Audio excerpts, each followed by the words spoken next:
Dear student, now we say about electrical energy of 2-point charges and at a dipole in an electric field.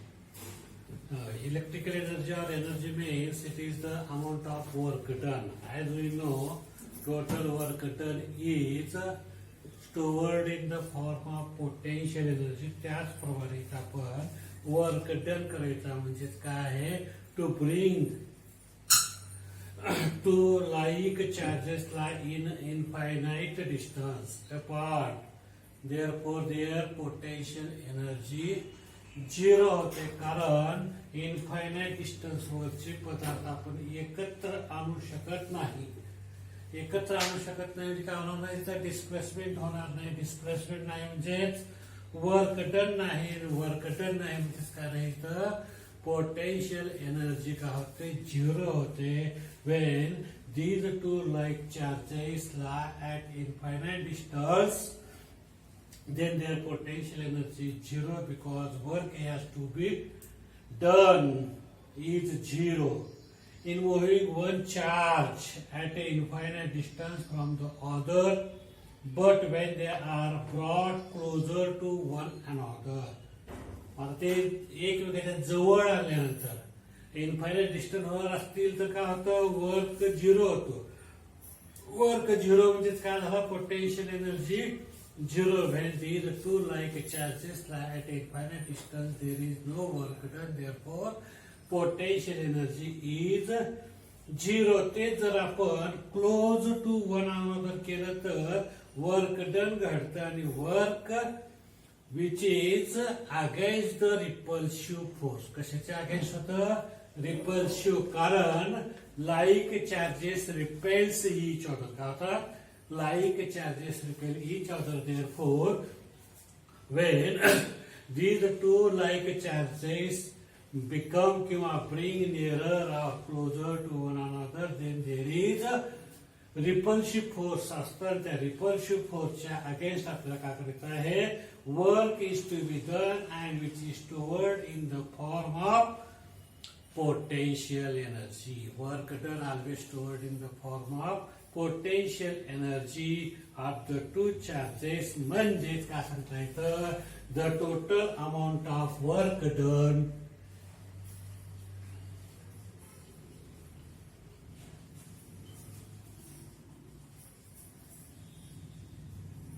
work done to assemble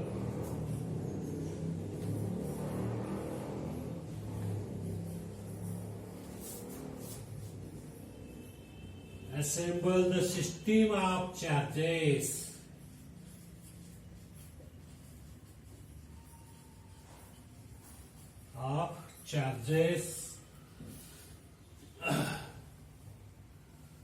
total amount of work done. System of charges by bringing them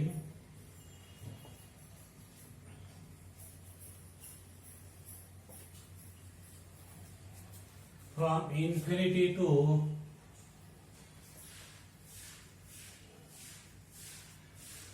their present location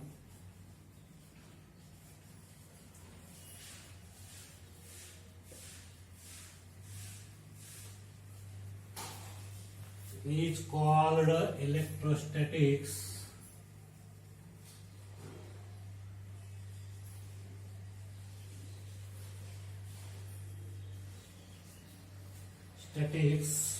Potential energy of a system of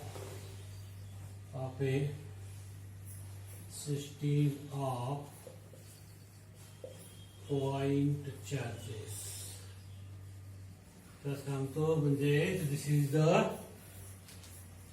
work done to assemble the system of charges by bringing them from infinity to local point or the present location is called as the electrostatic energy. आणि electrostatic potential energy of a system of point charge. Now potential energy of a system of 2-point charges are 2-point charges which are situated in 3-dimensional system आणि charges R काय तर Q1 and Q2 which are initially at infinity with position vectors R1 and R2. These are the initial position of two charges. Related to origin O, in bringing the first charge Q1 to position A, बघा आता ये काय distance R1 आता आपल्याला आणायचा from infinity to point A at distance R1. No work is done because no external field against which work needs to be done as a charge Q2.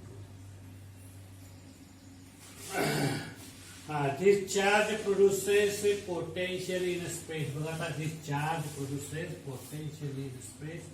V1 is equal to 1 by 4 pi epsilon 0 Q1 by R1. This is the potential due to charge Q1. Where R1 is the distance of point A from origin. Origin पासून याचा अंतर किती सांगितलं आपण R1. आता अशाच प्रकारे charge Q2 आणायचा आहे. Bring charge Q2 from infinity to point P, that is at a distance R. Some work is to be done and this work done का होईल का सांगता येतं मग आपल्याला. Therefore work done W2 is equal to का सांगता येईल potential at B due to Q1 into charge सांगता येतं.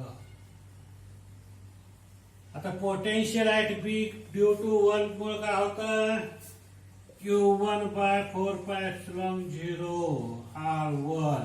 This is the potential at B. कशामुळं due to charge Q1 and into charge Q2. इथं आपल्याला काय सांगता येतं where R12 is the distance EB आहे. त्याच्यानंतर this work done in bringing two point charges to their presence location is stored as potential energy. आपल्याला माहित आहे की potential energy always stored in the form of work done and this work done is always stored in the form of potential energy of the configuration of two charges. Therefore this potential energy U is equal to काय सांगतात आपल्याला Q1 by 4 pi epsilon 0 R12 into Q2 हे काय सांगतात आपल्याला which can be generalized for a system of any number of charges. अशा प्रकारे आपल्याला टोटल एनर्जी किंवा potential energy of the system of 2 point charges काढता येतं. आता हीच आपल्याला जनरल सिस्टीम साठी देखील काढता येतं किंवा लागू होतं ते आपण काढू. तर potential energy for system of n point charges.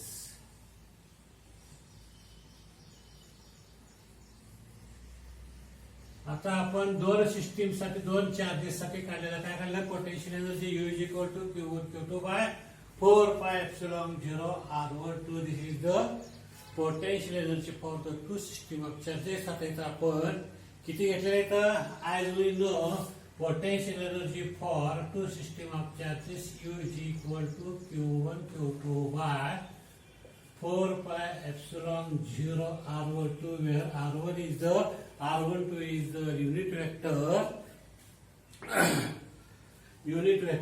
आहे किंवा त्यातला distance between two charges Q1 and Q2 आहे. आता which can be generalized to system of n point charges such as bring a charge Q3 from infinity. आता Q3 from infinity बघा Q3 from infinity काय होईल बघा तिथं 2 point C R3 charge अशाच प्रकारे काय करता येतं चार्जेस Q1 Qn अशा प्रकारे आपल्याला आणता येतात. म्हणजे this is the work done for charge 3 1/4πε0. त्याच्यामध्ये काय सांगता येईल मग आता Q1/R13 plus Q2/23 into Q3. This is the work done झालं. आणि अशाच प्रकारे फॉर चार्ज 4 साठी सांगता येतं 1/4πε0 Q1/R14 plus Q2/R24 plus Q3/R34 आणि into Q4. अशा प्रकारे आपल्याला for work done for the nth charge Qn is equal to 1/4πε0 Q1/R1n plus Q2/R2n plus Q3/R3n plus so on plus काय सांगता येईल मला इथं into Qn सांगता येतं. अशा प्रकारे this is the work done for the n point charges system of n point charges, and this work done is always stored in the form of potential energy. Therefore, potential energy U is equal to 1/4πε0 summation over सगळ्या parts साठी all parts. काय सांगता येईल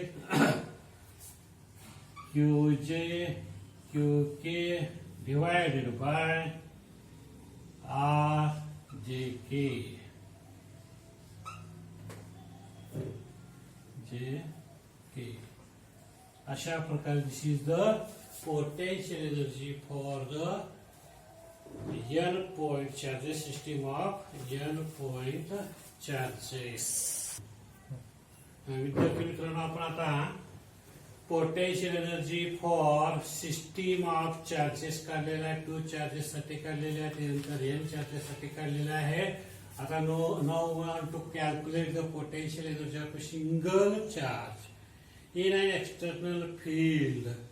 आता इथं आपल्याला if Q is very small charge which is not affected by external field. Q काय है? Very small charge. Small charge unaffected by external field. Unaffected by external field of charge by the charge. The external electric field E and the corresponding external potential V is very may vary from point to point. त्याच्यामध्ये काय vary होतं? Electrical energy किंवा electric field and external potential vary होतात. काय होतं? Vary from point to point. हे दोन्ही काय होतं? व्हॅरी होतात. इफ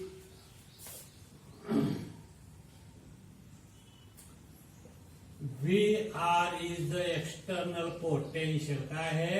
Potential है external potential at any point P having the position vector with position vector R. This is the potential है. The external potential with position vector R. आता मग आता हे काय करायचं? वर्क डन करायचा. वर्क डन म्हणजे इथं डिस्प्लेसमेंट करायला पाहिजे. फोर्समुळे काय होतं? डिस्प्लेसमेंट करत असेल तर वर्क डन होतं, आणि वर्क डन झालं तर काय होतं?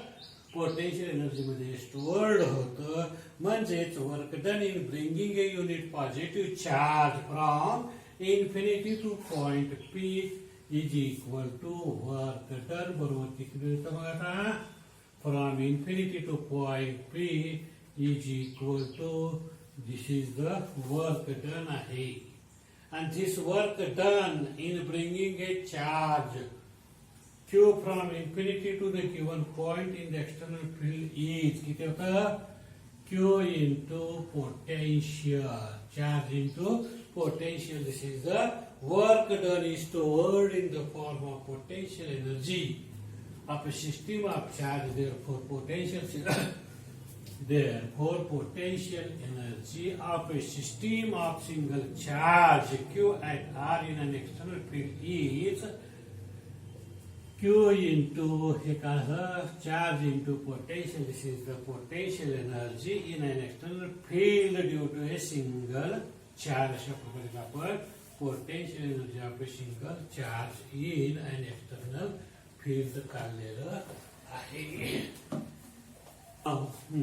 Now we calculate the potential energy of a system of two charges in an external field. अगोदर काय काढलेलं आहे आपण याच्या अगोदर potential energy of a system of a single charge in an external field. आता तिथं two charges आहे. System of two charges. किती? System of two charges in an external field. हे काढण्यासाठी आपल्याला a system consists of two charges Q1 and Q2.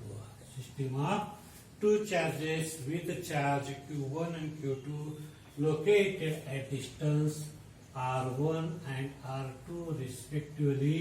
म्हणजेच Q1 चं distance आहे R1 आणि Q2 चं डिस्टन्स आहे R2.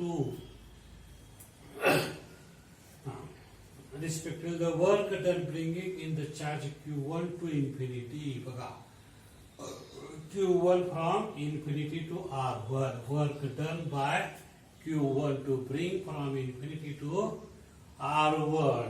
काय असेल मग? This work done का होईल? Due to charge Q1 to bring from infinity to R1 is equal to काय होतं? Q1 v R1. This is the work done झालेलं आहे to bring a charge from infinity to R1.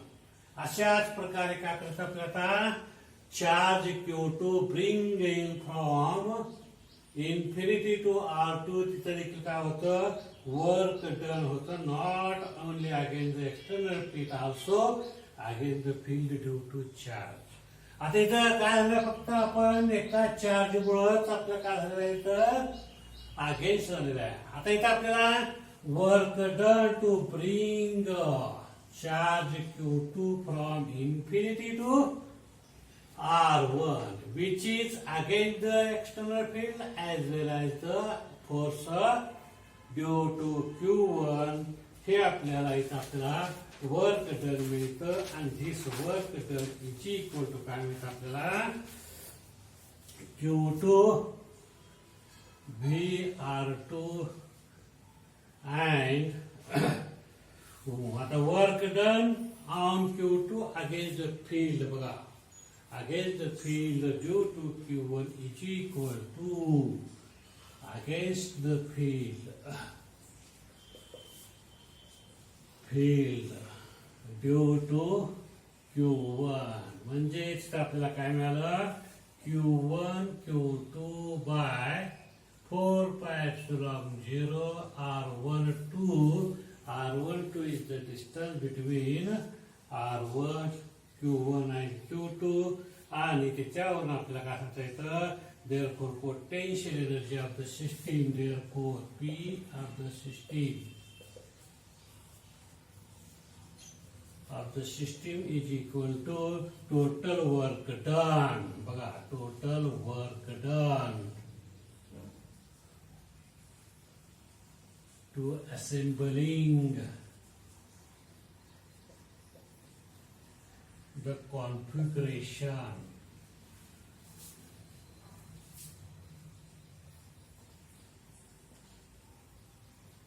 is equal to काय सांगता येईल मग Q1 VR1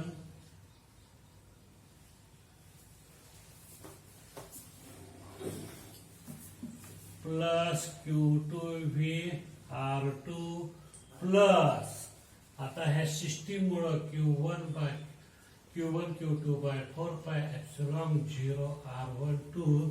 This is the potential energy of the 2-point charges in an external field.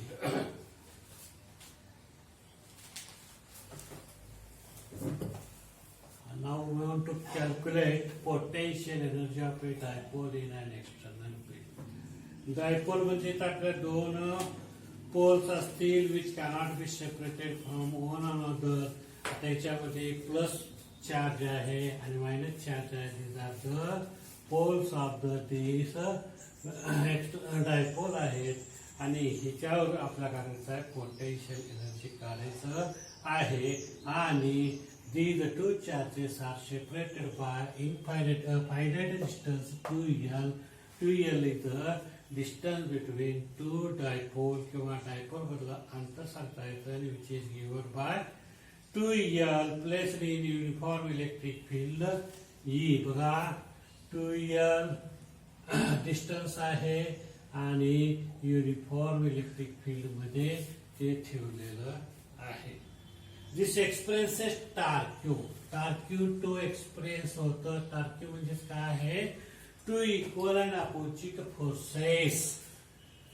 आता इथं torque which tends to rotate it and torque is equal to काय सांगता येतं आपल्याला? पी क्रॉस ई सांगता येतं.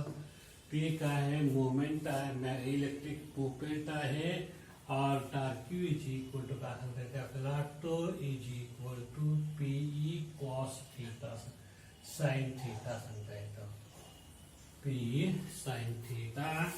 आणि in order to neutralise this torque and external torque. मग आता हे न्यूट्रलाइज करण्यासाठी आपण एक्सटर्नल टार्क्यू अप्लाय करतो आणि is applied which rotates in the plane of paper from angle theta 0 to theta.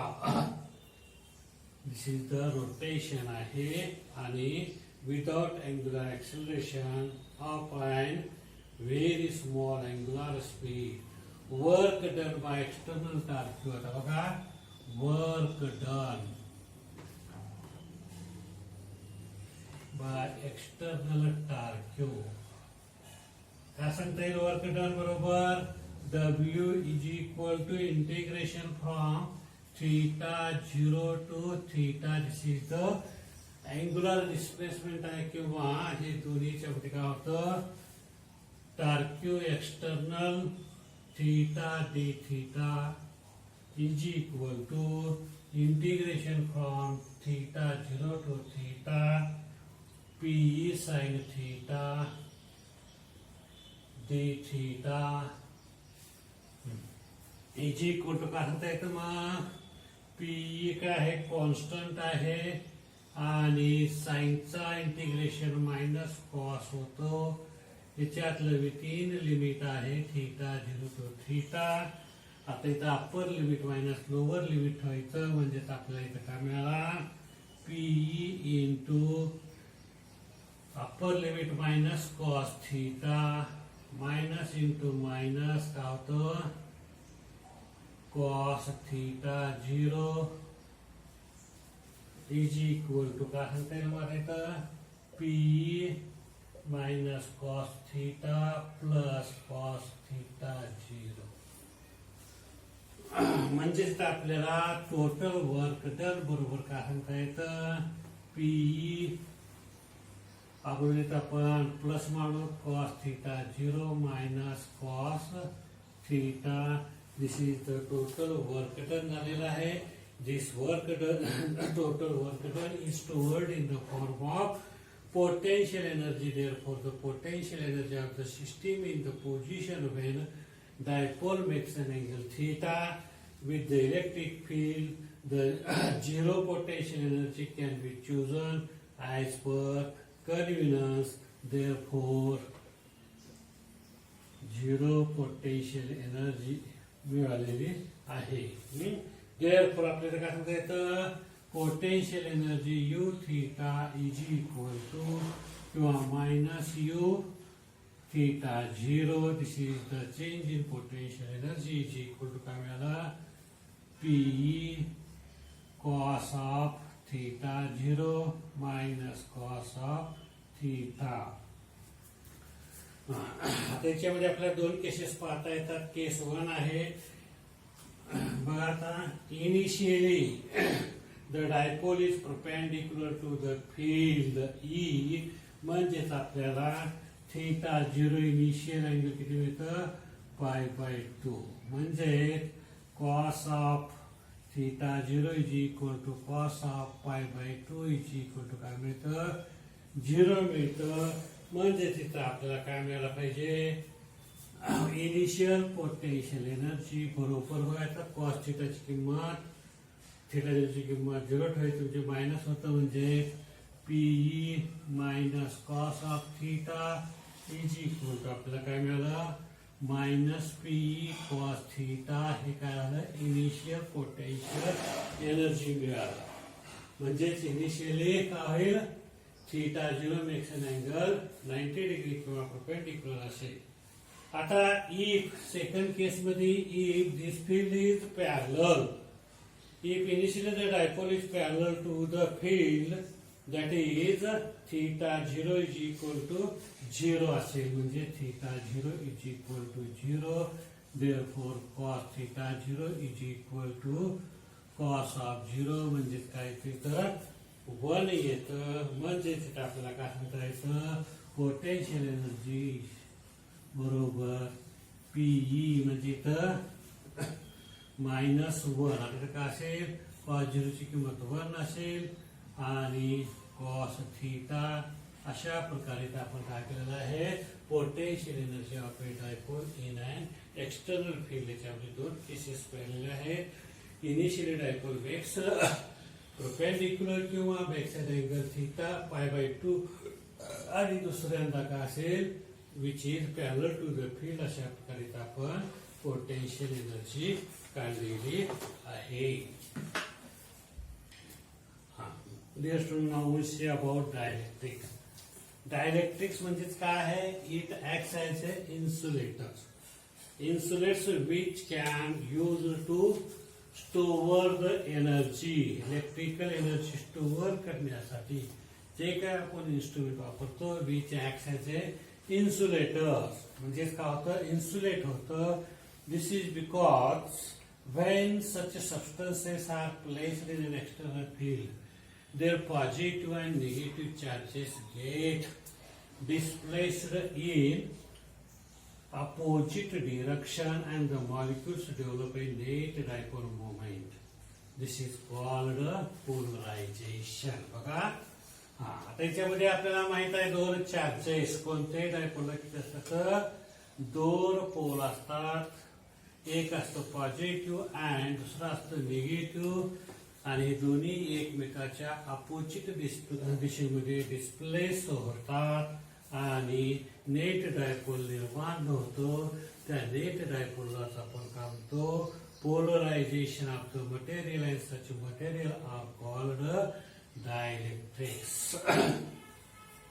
आता इथं आपल्याला माहित आहे ऍटम कन्सिस्ट ऑफ बघा ऍटम मध्ये काय असतात पॉझिटिव्ह अँड निगेटिव्ह चार्ज असतात. पॉझिटिव्ह चार्ज म्हणजे काय आहे विच कंटेन्स किंवा पॉझिटिव्ह चार्ज कशामध्ये असतो न्यूक्लियस मध्ये असतो. आणि न्यूक्लियस मध्ये काय असतात एन आणि पी असतात. न्यूट्रॉन आणि प्रोटॉन असतात. Neutrons are negatively charged particle and protons are positively charged particles around which negatively charged particle that is electrons are revolved in circular orbit.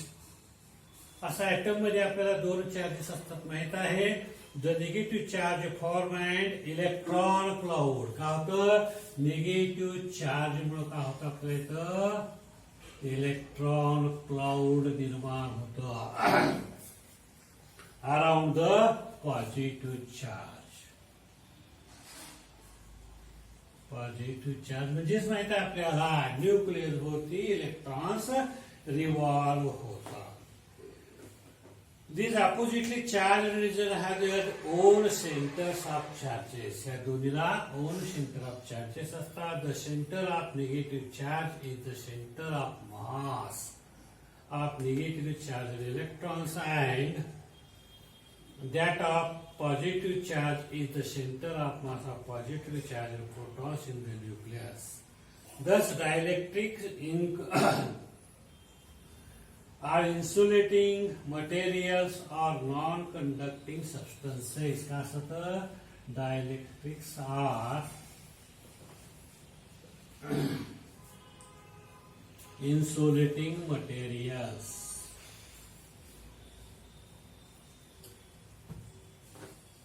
Materials are non-conducting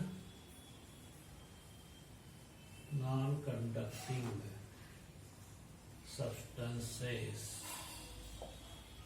which store the electrical energy आपल्याला माहित आहे, which can be polarized through small localized displacement of charge. आता याच्यामध्ये directly जर पाहिलं तर glass आहे, wax आहे, वॉटर आहे. एक्झाम्पल जर पाहायचे असतील तर काय सांगता येतं, glass, wax, water, wood, mica, rubber, stone and plastic. These are the dielectrics आहेत आणि which can store the electric energy which acts as a insulator. Insulator म्हणून आपल्याला ऍक्ट होतात आणि तिथे आपल्याला electrics can be classified into two groups or two classes. Dielectrics are classified into two classes. पहिला class आहे पोलार डायलेक्ट्रिक्स. पहिला काय आहे, polar dielectrics.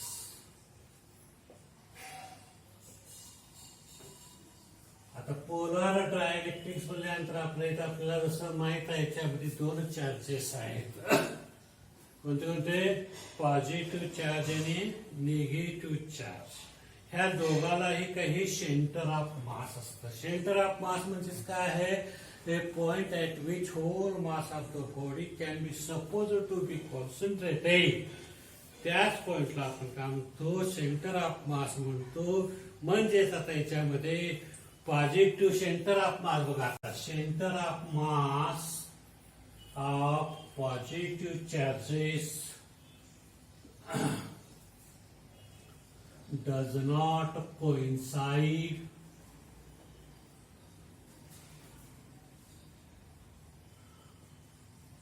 with center of mass of negative charges. बघा दोन्ही एकमेकाला कोइन्साइड होत नाही. कोणते होते, centre of positive charges, centre of mass of positive charges and center of mass of negative charges does not coincide with each other are called as polar dielectrics.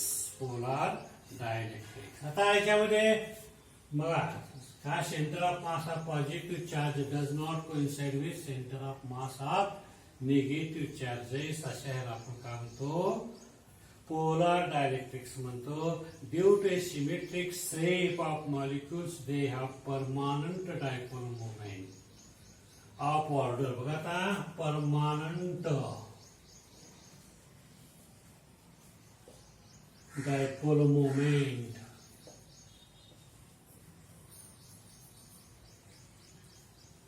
Of order. किती order असते, 10⁻³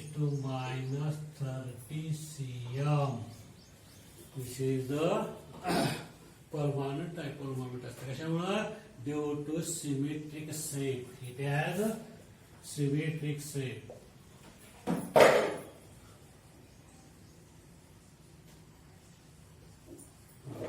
आणि dipole मोमेंटची order किती असते, 10⁻³ cm. They act as a teeny electric dipole. काय act करतात, they act as teeny electric dipole.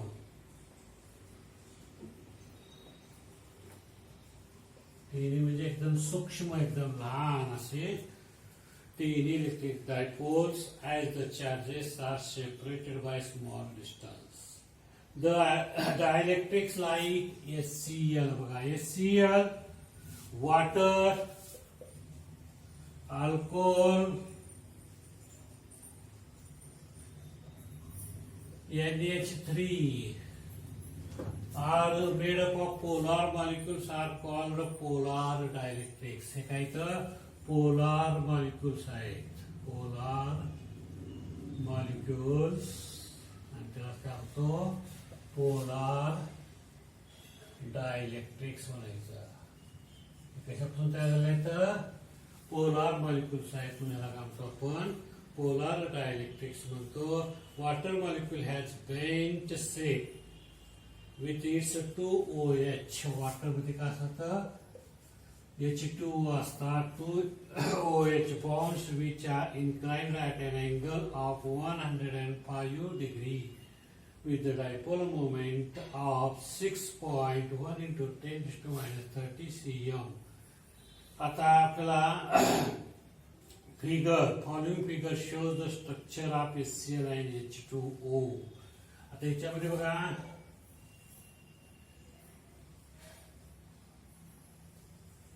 Structure of HCl आणि आता याच्यामध्ये काय होतं बघा. आता इथे आपण सांगितलेलं आहे center of mass of positive charge does not coincide with center of mass of negative charge. म्हणजे इथे काय झाला पॉझिटिव्ह चार्ज आहे आणि हे पोलार मॉलिक्यूल आहे. कसा आहे पोलार मॉलिक्यूल.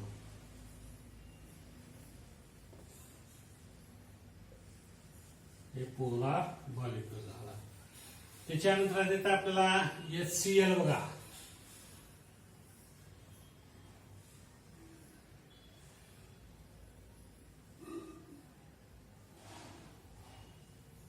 हे HCl मिळालं आपल्याला. H आहे आणि Cl आहे. आता हे दोन्ही एकमेकाला कोइन्साइड होत नाहीत म्हणून याला काय सांगितलं आपण पोलार सांगितलेलं आहे. त्याच्यानंतर आता इथं वॉटर मॉलिक्यूल मध्ये OH चे 2 बाउंड असतात बघा. त्याच्यात 2 बाउंड असतात. कोणते OH चे.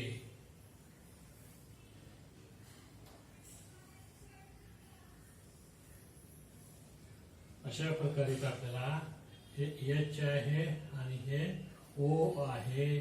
इथं आपल्याला ह्याच्यातला अँगल किती सांगितलेला आहे 105 डिग्री सांगितलेलं आहे. आता हे कसं आहे तर HCl आहे च्या नावावरून आपल्या लक्षात येतं. आणि हे काय आहे H आहे H2O आहे which are the polar dielectrics. कसे इथं पोलार डायलेक्ट्रिक्स आहे. आणि दुसरा प्रकार आहे आपल्याकडे non polar dielectrics.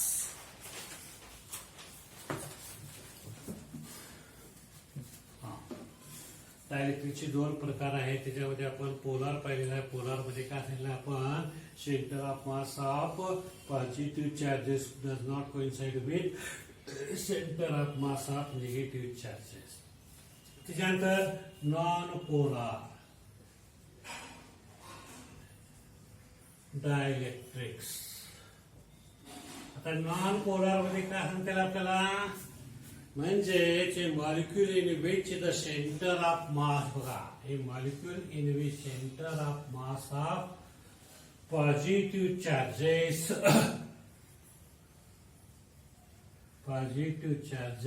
coincides with center of mass of negative charges. याला आपण काय म्हणतो नॉन पोलार डायलेक्ट्रिक्स म्हणतो. आता नॉन पोलार डायलेक्ट्रिक्स मध्ये आपल्याला ते ह्या symmetrical shapes and have the zero. काय असतं symmetrical shape and zero dipole movement. काय असतं zero dipole movement in the normal state.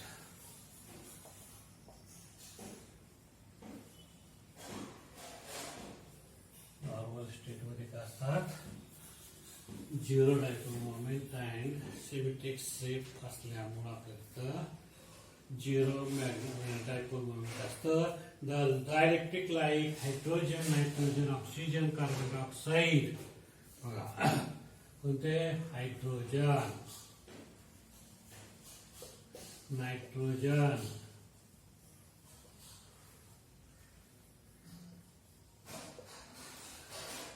Oxygen, carbon dioxide, benzene, methane, हे काय तर are made up of non-polar molecules are called non-polar dielectrics. आता structures of non-polar molecules shows as shown in figure. बघा आता this is the structure. आता हे कशाचं आहे? non-polar मध्ये आपल्याला काय सांगता येतं? Center of mass of positive charge coincide with center of mass of negative charges. तर आपण काय म्हणतो?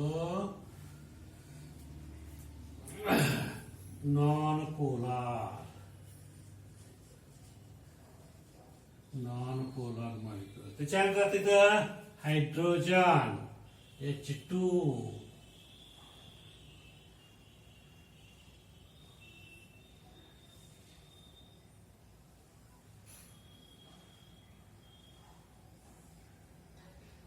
H आणि H हायड्रोजन झाला. त्याच्यानंतर कार्बन डायऑक्साईड. बघा आता कार्बन डायऑक्साईड म्हणल्यानंतर त्याच्यामध्ये आपल्याला बघा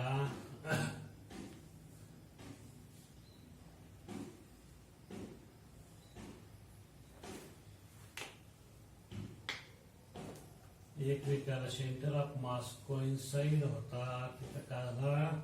कार्बन आहे, इथं ऑक्सिजन आहे आणि CO2. अशा प्रकारे आपण काय पाहिलं? नॉन पोलार डायलेक्ट्रिक्स पाहिलेलं आहे.